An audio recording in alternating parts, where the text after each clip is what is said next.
Hello everyone, and welcome back to the History of Africa podcast. Last episode, we examined the eventful economic developments of the era of Radama. From 1817 until 1828, under Radama's reformist administration, Madagascar began a process of rapid metamorphosis, evolving from an agrarian and rural society into an increasingly urbanized country with growing cash crop and manufacturing sectors of the economy. While the development seemed unabashedly positive, however, today we'll learn about the more complex reality on the ground, while Radama's unexpected and sudden demise leaves the future of his modernization reforms in danger. Today we learn about his successor, the equal parts infamous and misunderstood monarch, Empress Ranavalona. Season 4, Episode 18. The Rise of the Mad Queen of Madagascar. Mpanjaka Radama died young. While the exact cause of his death varies from report to report, it's clear that the king's lifestyle of intense drinking to calm his nerves after exhausting military campaigns and tense meetings with European diplomats contributed to his death. And as if that wasn't enough stress on its own, the king also had to worry about the seldom relaxing world of domestic politics. While much of the last episode was dedicated to the exact nature of Radama's policies, we actually didn't get much into how these policies were being received by his subjects. And the answer is that, by all accounts, they weren't received very well.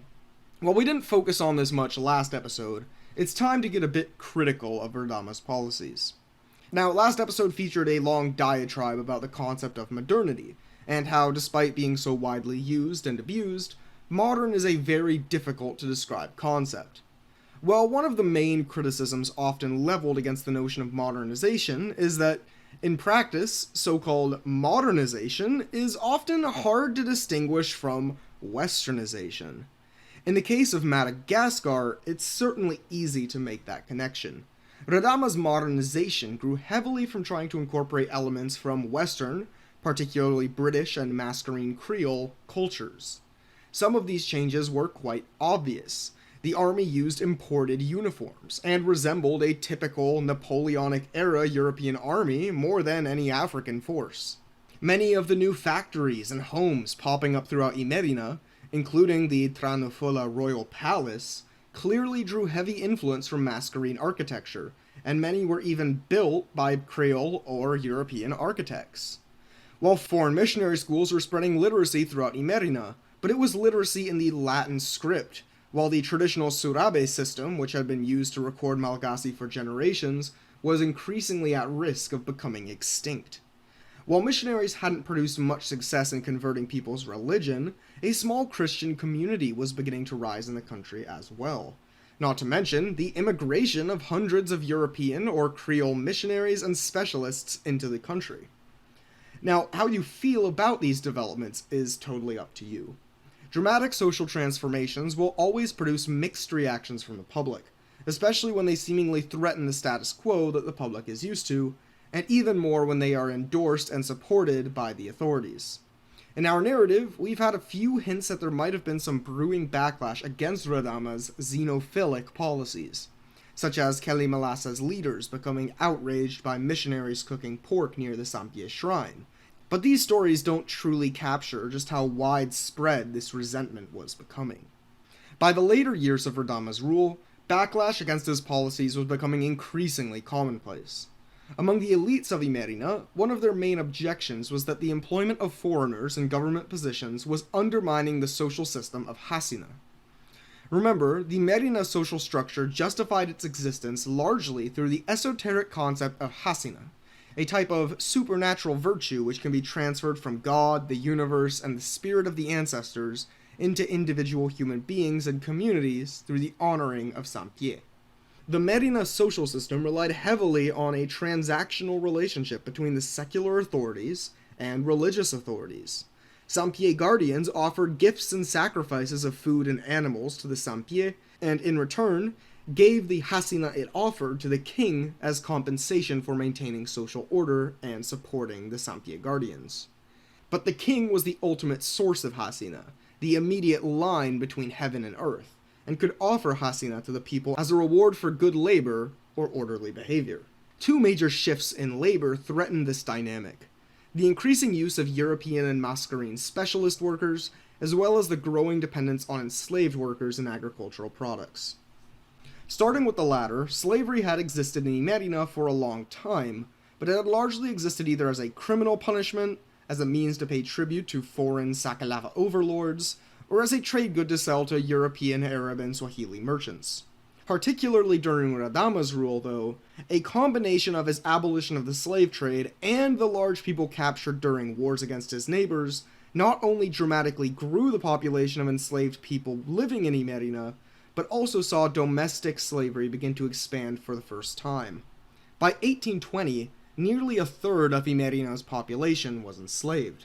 By 1830, the numbers of enslaved workers had inflated to such a high degree that nearly a third of the entire population of Merina were enslaved.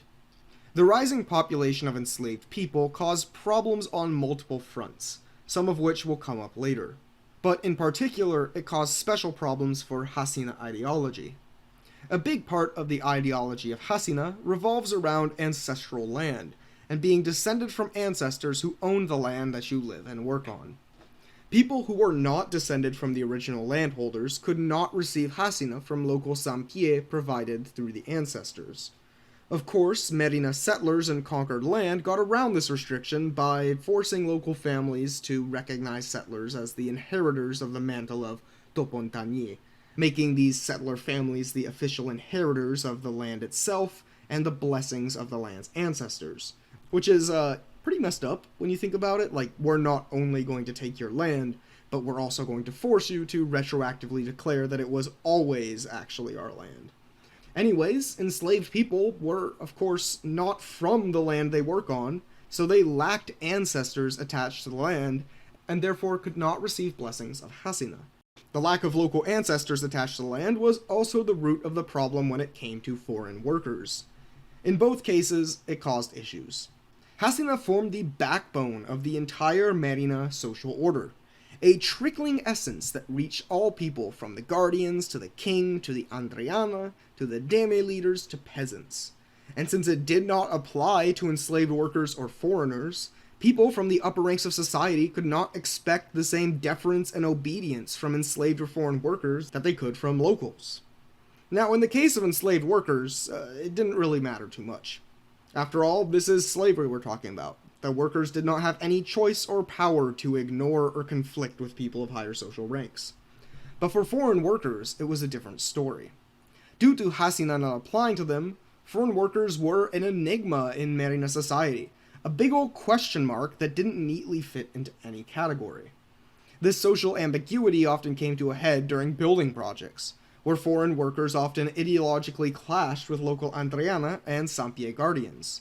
One of these arguments, in 1826, broke out when a French immigrant employed by Radama was working on a building site, when he was suddenly approached by a group of irate Sampie guardians.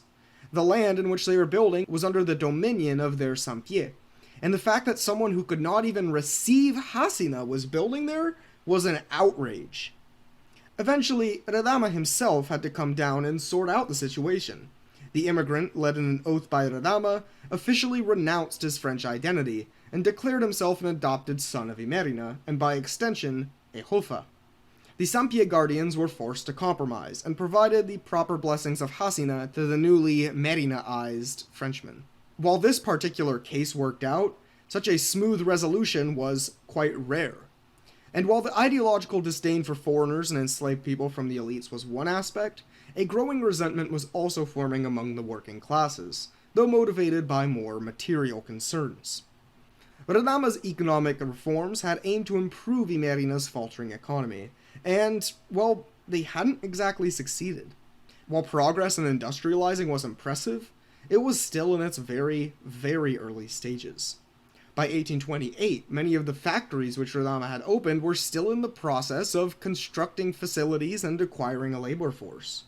In fact, the only factories that were actually working in any serious capacity were, of course, the forges at Amorunke and a single leather tanning plant north of Antanarifu. While the process was occurring, the fruits had not actually manifested yet. But what had manifested was an acute decline in skilled labor dedicated to the sector where most Hufa actually worked, agriculture. The rising population of domestic slaves meant that the traditional peasant class, the hufa, found themselves increasingly no longer needed in rice fields.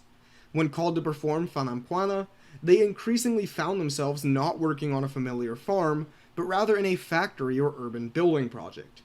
Instead of farmers, these hufa that did remain in the countryside were now typically employed as overseers. Additionally, absentee landlordism was becoming a growing problem as well.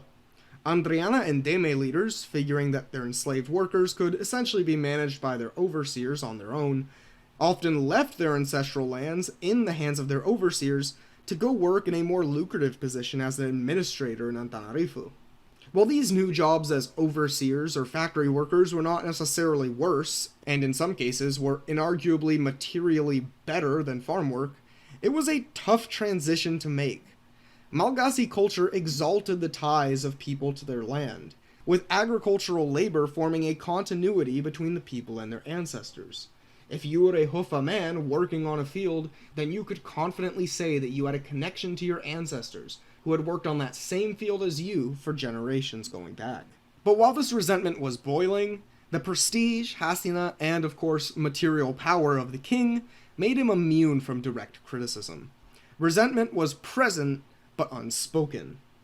While the Dames struggled from royal divestments in agriculture, the king pranced around with his foreign buddies, cosplaying as a European king, gorging himself on Western rum, while investing in frivolous manufacturing centers instead of the canals and farms which were the proven andre of Merina's economy. Then, when Radama suddenly passed away in 1828, these sentiments were no longer restrained. Radama's death was entirely unexpected, and therefore he had done little to designate an official heir. Suddenly, the future of Merina, Madagascar, and everyone living within it was uncertain during a time of tremendous upheaval. And to make matters worse, Radama had crucially left the army in a state of limbo with his death. While the Merina military of previous eras had been composite forces of local militias drafted together into a singular army, Radama's military was significantly more centralized, with much of the military structure relying on dictates from Radama himself. As you might expect, when the news of Radama's death was announced, Merina elite society was divided on who to support as his successor. Now, ordinarily, the eldest son of Radama's official wife, Queen Ramafu, would have been the default choice to succeed the king. However, no such child existed. Radama's marriage to Ramafu had been, from its very conception, a loveless and dry political affair. For that reason, it was also, well, entirely sexless. The two had never had children together, despite the fact that we know that both of them were perfectly physically capable of doing so. Radama had many children with other wives, while Ramafu later had a son from another man after Radama's passing. But while Radama had never gone as far as officially announcing an heir, he had strongly hinted that his personal favorite to succeed him was his daughter, a woman named Raketaka. Raketaka was the daughter of Radama and his Sakalava wife. She was also 4 years old, and only half Merina, and therefore not a very popular choice to succeed as monarch among the majority of Merina elites. So, regardless of Radama's personal desires, the actual favorite in the race to succeed the throne was widely perceived to be his nephew, a young man named Rakotube. At a young age, Rakotube had been among the group of Merina youth to travel overseas for education. He was an intelligent and capable young man, and well liked within certain circles of Antananarivo's bureaucracy.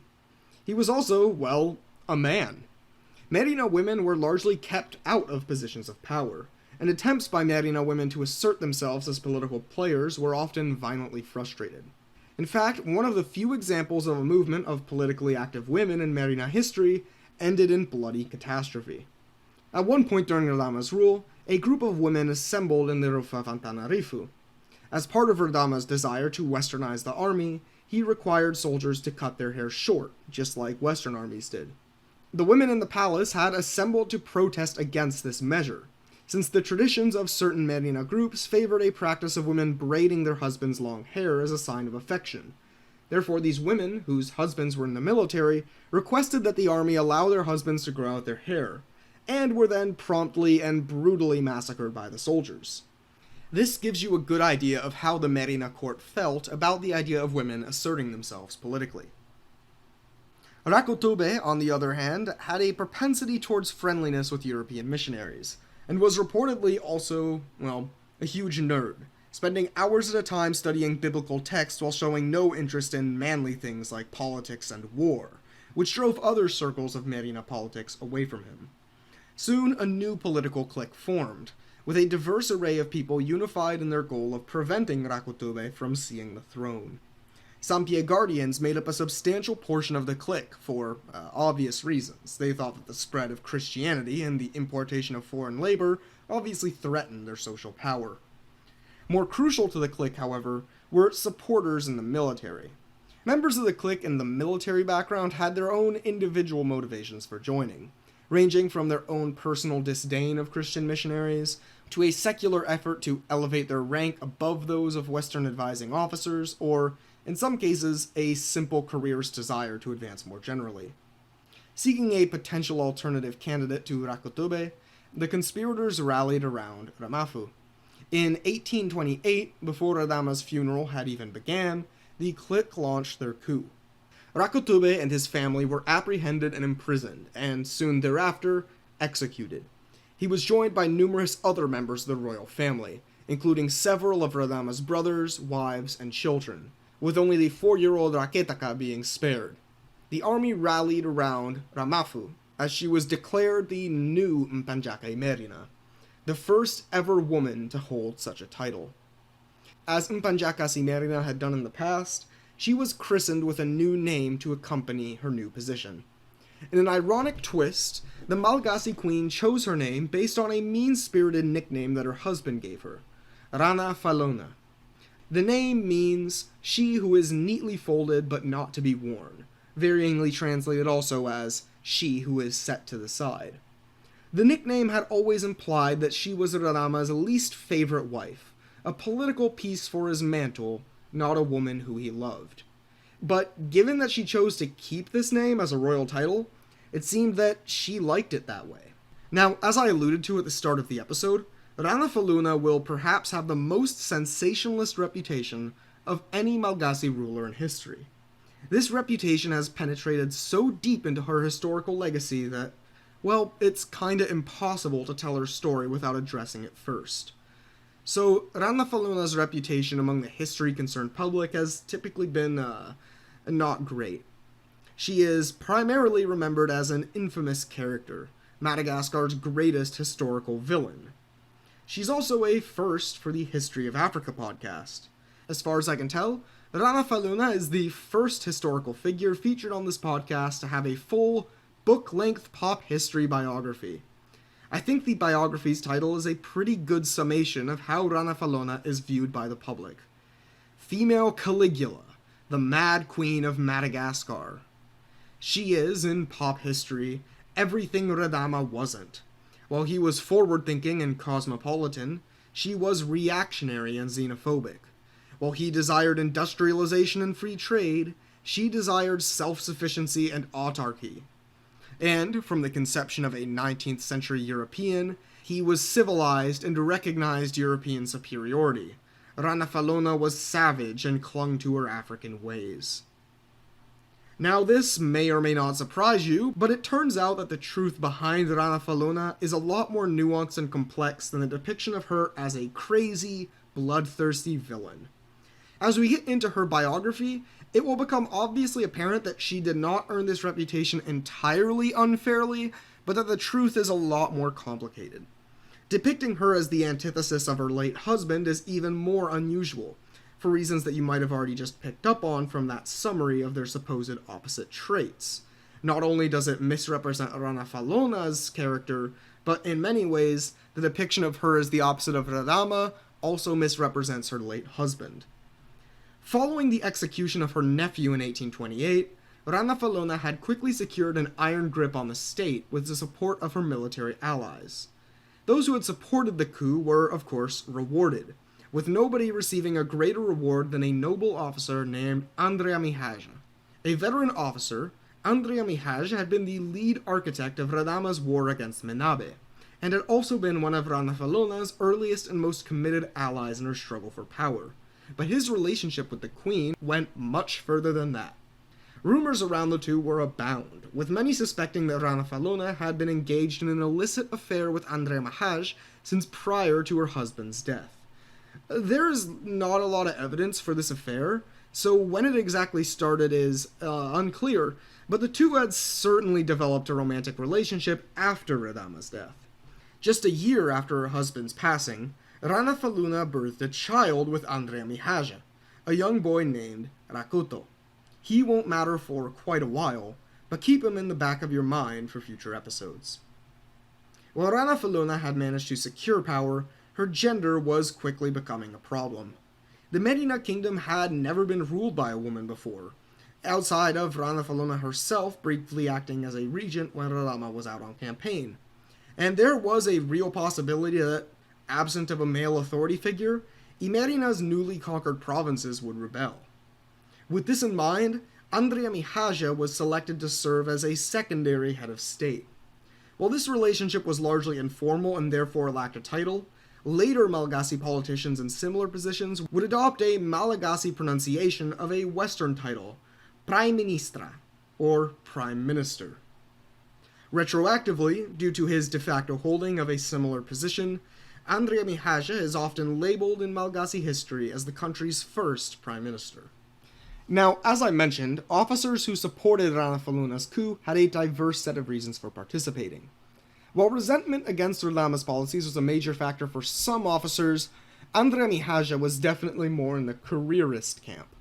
In fact, the new prime minister seemed to agree pretty squarely with most of Radama's policies. He had attended one of the missionary schools, learned to write Malagasy in the Latin alphabet, dressed in Western clothes, and was even baptized as a Christian. Ironically, for a coup which contained so many reactionary elements seeking a return to tradition, the man who became prime minister on its back was the purest embodiment of the westernized Merina elite. Thus, despite the supposed hostile nature of the coup against missionary influence, the missionary schools remained open after it took place. Now, the schools were temporarily shut down for a few months as a mourning exercise for Radama, as all non-essential government functions were supposed to suspend for 6 months after the death of a sovereign, but they quickly reopened. But despite state endorsement, the reopening of the schools caused a non-negligible outrage among radical Sampie guardians and their followers. In March of 1829, the first major outbreak of anti-Christian violence occurred in Malagasy history, when an anti-Christian lynch mob attacked a mission school near the town of Amboipenu. A missionary from Mauritius, along with several of his students, were dragged from their home, beaten, and then forced to make an apology to the local Sampie for disrupting the proper order. The students were then killed, while the missionary barely survived his wounds long enough to return to Mauritius, where he promptly expired after. Amboipenu represented the first major crack in the relationship between the missionary schools and the Merina kingdom. The Merina government, to assuage the fear of other schools, began to post armed guards outside to prevent similar attacks. But as Ranavalona and her government dedicated more and more resources to protecting missionary schools, they began to exert increasing influence on the schools themselves. Previously, missionary schools had functioned largely as private, autonomous institutions. But now that state resources needed to be devoted to these schools, Ranavalona thought that it was only fair that the state should have some say on what was going on within their walls. New quotas were introduced to allow greater numbers of women to attend the schools, as well as to restrict the schools only to the upper class. The government also required approval on all hirings and firings of missionary teachers. To quote the headmaster of one school on the growing level of control Ranavalona wielded over the educational system, "The number of scholars is fixed by the government, and is an affair over which we have no control. The government also regulates the stations, the towns, the villages, the proportions to be presented by the different classes of the people, the proportion of males and females. The government also provides the schoolroom and makes the very duties of the teacher a government service." Compared to the schools, however, Ranavalona and Radama I possessed a more pressing problem. In the realm of foreign policy, Radama's death and the messy Merina transition of power encouraged many of the kingdom's enemies and subjects alike to challenge Merina authority. The king of Boigny, the northern Sakalava kingdom, took the opportunity to invade and recapture towns which Radama had conquered from him, before he was eventually overthrown and replaced with a queen. This means that, yes, the northern Sakalava kingdom of Boigny, at the same time that Merina was under Ranavalona's rule, was also being reigned over by a powerful female sovereign. In fact, both of Boigny's last two leaders were queens, one of whom would become the last great defender of Sakalava independence, even though she was only just a child. If you'd like to learn more about the last Sakalava queens and their battles of resistance against Merina conquest, then you can learn more by listening to our premium episode at patreon.com/historyofafrica. Meanwhile, the Antankarana people of the north rose in rebellion against their Merina masters. But by far the most threatening uprising, and that which would have the most lasting impact on Malagasy history, was that of the Betsimisaraka of Toamasina. Sensing that the time had come to reassert their independence, a group of Betsimisaraka and local Creoles rose up in rebellion and barricaded the city. Now, the Betsimisaraka themselves proved not to be an especially concerning threat. The rebel army of about 3,000 armed but untrained men crumbled pretty quickly in the face of Merina military power, but the real danger of the rebellion came in what happened next. A new player entered the politics of Merina, one which had been mostly marginal until now: the Empire of France. French influence in Madagascar had been primarily mercantile throughout the show so far. However, the French had been watching the burgeoning relationship between the Merina and their British rivals with a mixture of concern and envy. French colonial holdings in the area were reduced to the island of Réunion, at the time called Bourbon, and a couple of small forts around Toamasina, as well as a small penal colony on the island of Nosiebaraha. While French merchants still enjoyed strong relations with the Sakalava kingdoms of Boigny and Menabe, French efforts to increase influence on the island had been frustrated by both the British and Merina empires. The British had supported the ruler of Toamasina, Jean René, in part because of his success in warding off French attempts to exert their holdings and annex the city. When Radama took over Toamasina, he also conquered the small French forts located in the city and expelled their garrisons. Relations between the French and Merina further deteriorated when the Merina expanded at the expense of the French's Sakalava allies. Like many of the people whose territories had been captured by the Merina, the French decided that the chaos following Radama's death was the perfect time to reclaim what they had lost. In 1829, hearing of the Betsimisaraka uprising and assuming that it meant Merina vulnerability, French ships began bombarding Merina fortresses in their northwestern territories. Ranavalona called for mediation between her country and France. While the French agreed to negotiate, they sent a military captain to represent them at the summit who proved quite hawkish, often refusing to outright state the French justifications for their hostility. The captain alternatively tried to justify his attack with the attacks on the missionary schools, despite the fact that the missionaries were not French citizens and that the Merina government was protecting the missionaries, as well as pivoting towards historical claims on Toamasina. He also possessed a generally dismissive attitude towards Ranavalona himself, which didn't help matters. The negotiations went nowhere, and later that year, the captain bombarded Toamasina and landed an army in the city. It turned out, however, that the rumors of Merina weakness had been greatly exaggerated. When the French marched inland from Toamasina, they were shocked to encounter a well-armed Merina army of 14,000 men, equipped with modern firearms and artillery. After some close calls, the Merina army bested their French foes, who fled to their boats in Toamasina and returned to their colony in Réunion. At least for now, the desire for a French colony in mainland Madagascar was extinguished. While the French attack had been defeated, it still had a profound effect on the future of Merina. The attempted invasion disturbed Ranavalona on multiple accounts. For starters, the invasion had not been clearly provoked and was obviously just motivated by opportunism, highlighted by the French captain's reluctance to actually identify his motive for invading. Moreover, the British, Merina's allies, had simply stood there and watched as this unprovoked attack took place. Finally, while the Merina army did emerge victorious, the battle hadn't been that one-sided, proving that the country could be vulnerable to future attacks if it didn't prepare in the future. This 1829 war with France fundamentally transformed Ranavalona's views, as well as much of the Merina bureaucracy. The British's refusal to aid Merina through their war severely tarnished their image in the minds of Merina's elites.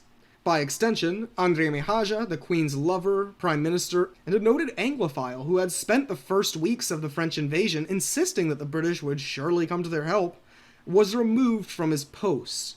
He would then live in exile for a couple more years, before later being accused of sexually pursuing women in the royal family. He was executed in 1831. With André Mihaja out of the picture, Ranavalona could no longer reliably count on a male prime minister to serve as the head of state of her country. While she would go on to promote a new prime minister, Ranavalona had come to understand that the existence of such a position clearly undermined her own authority and prestige, and was potentially too ephemeral to maintain the confidence of the nation. She could not simply continue to be the Queen of Madagascar, a pawn of an army officer and over his head. During her coronation, she had encouraged her subjects to accept the ideal of a woman as ruler, and they had not. If her subjects' minds couldn't change then, Ranavalona would have to change herself. In 1831, in a public assembly in the Irofa of Antananarivo, Ranavalona declared, quote, "I am not a woman. I am a man, for it is I who represent the rulers of the 12 sacred hills just as much as André Merina did." This mantra defined Ranavalona's philosophy on governing. While she would later go on to acknowledge herself as a woman, she was a man when ruling. In the aftermath of the 1829 invasion, Ranavalona decided she could no longer rely on foreign weapons imports in times of war. She dramatically reignited her late husband's industrialization reforms, but in a much different manner. Join us in our next episode, as the female king of Madagascar attempts to turn her island kingdom into an impregnable industrial fortress. The Malagasy war machine is born. Thank you for listening to the History of Africa podcast. If you like our show, then we would greatly appreciate if you could help support the show and our project of freely available online history education.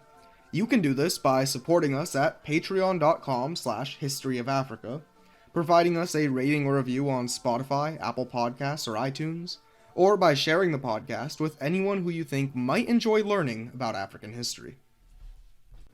This episode is brought to you by supporters on Patreon, including Naomi Kanakia, Ayofagbamie, Dimitri, Emmanuel Zaudi, Alexander Travis, BB Milliam, Conrad Schwenke, Travis Bell, Johnny Knowles, Godfrey Sebelabier, Evan Edwards, Pascal Makocha, Joe Maxwell, Nkechi Nwawadike, Sheun Oloronti Main, Kwachu Amankwa, Douglas Harder, Craig Bolton, Samuel Badeau, Ghassan Firgiani, Niti, Kitty, and Tariq Beetleman, among others.